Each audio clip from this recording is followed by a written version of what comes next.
Hello दोस्तों, स्वागत है आपका मेरी नई कहानी में। मेरी पत्नी सिरा की मौत हो गई तो घर वाले ने मेरी शादी मेरी छोटी साली रेखा से करवा दी, क्योंकि मेरे छोटे छोटे बच्चे थे जो अपनी माँ को खो चुके थे। वह दुल्हन बनकर मेरा इंतज़ार कर रही थी, लेकिन मेरे दिल में उसके लिए जब्ज नहीं थे। मैंने गुस्से में कहा, मुझसे कोई उम्मीद मत लगाना, तुम बस मेरे बच्चों की जिम्मेदारी हो। हमारी शादी को 1 महीने हो गया था।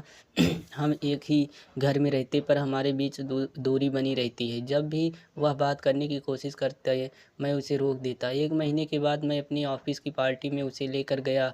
वहाँ भी मैंने उसे अनदेखा किया। अचानक जब मेरी नज़र उस पर पड़ी, वह मेरे बिजनेस पार्टनर सोहन के साथ सामान्य तौर पर बात करती और मुस्कुरा रही थी, जिसे देखकर मेरा दिल बेचैन हो उठा और गुस्से में मैंने उसे तीखे शब्द कह दिए।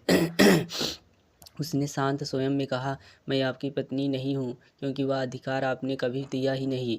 बस आपके बच्चे को देखभाल कर रही हूँ। उसकी बातों से मुझे और गुस्सा आया। मैंने कठोर साबुत कह दिया, जिससे वह टूट गई। घर लौट कर देखा, वह ठंड में बाहर बैठी थी। जब मैंने अंदर आने को कहा तो उसने कहा, मुझे अकेला छोड़ दीजिए दीपक, मैं जीऊँ या ना जीऊँ, इससे आपको कोई फ़र्क नहीं पड़ता। उसकी ठंडी आवाज़ में उसका मेरा मन भारी हो गया और मैं चुपचाप अपने कमरे में चला गया। रात भर मुझे नींद नहीं आई। बार बार एहसास होता रहा कि घर में कोई कमी है। भले ही वह हम दोनों दूर रहते हो, लेकिन उसकी मौजूदगी की आदत हो चुकी थी। बेचैनी में मैं बच्चों के कमरे तक गया। दरवाज़ा खोला तो देखा वहाँ बैठी थी, आंखें नम थी। शायद वह रो रही थी। मुझे अपनी गलती का एहसास हुआ और मन में शर्मिंदगी भर गई। बिना उसे परेशान किए मैं वापस लौट आया और सोचा सुबह बात करूँगा। सुबह जल्द ठाकर मैं उसे ढूंढने लगा। वह कमरे में नहीं मिली तो दिल घबरा गया। बाहर निकला तो देखा रेखा बच्चों के साथ लॉन में चादर बिछाकर बैठी थी, खिड़कियों हंस रही थी। मैं जैसे को पिकनिक मना रहे हो। मैंने घड़ी देखी तो 7:30 बज रहे हैं। मैं भी जाकर बच्चों के सामने बैठ गया और मन ही मन उम्मीद करने लगा कि रेखा मुझे नाश्ता दोगी, लेकिन उससे पहले बच्चों को खिलाया, फिर खुद खाना खाया और बच्चों को लेकर वहाँ से चली गई और बेवकूफ़ की तरफ वहाँ बैठा रह गया। उसने मेरे लिए कुछ भी नहीं बनाया। उसका यूँ मुझे अनदेखा करना, उसकी यह बेरुखी मुझे अंदर तक दर्द हो रही थी। बच्चों को पहल रूम में छोड़कर जब वह बाहर आई तो मैं उसके पास गया और कहा, रेखा मेरा नाश्ता लगा दो। उसने रूखे अंदाज में जवाब दिया, मैं तुम्हारी कौन नौकरानी हूँ? यहाँ बच्चों की देखभाल के लिए सुनीता है। मुझे नहीं लगता कि मेरा यहाँ कोई काम है। तुम मुझे तलाक दे दो ताकि मैं अपनी ज़िंदगी फिर से शुरू कर सकूँ।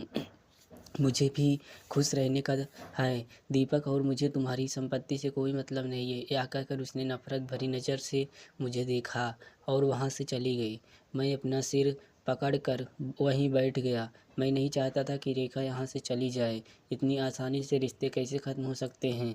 आखिरकार यह बच्चे भी तो उसकी बहन की निशानी है। गुस्से और बेचैनी में मैं कमरे के अंदर आया तो दंग रह गया जब देखा वह अपना सामान पैक कर रही थी। मैंने घबरा कर कहा, या तुम क्या कर रही हो? उसने मेरी ओर देखा लेकिन कोई जवाब नहीं दिया।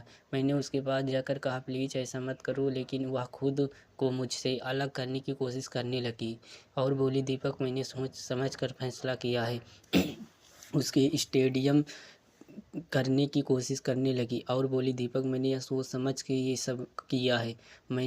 मुझे तोड़ दिया। मेरी आंखें भर आई और आंसू अपने आप बहने लगी। मैं चुपचाप बिस्तर पर बैठ गया।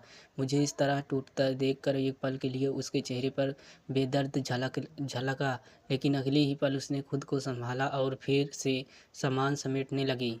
मैंने कांपती आवाज़ में कहा, तुम्हें जो चाहिए मैं दूंगा, रेखा बस मुझे छोड़कर मत जाओ। मेरी आवाज़ टूट रही थी और मुझे लग रहा था जैसे मेरी पूरी दुनिया बिखर रही हो।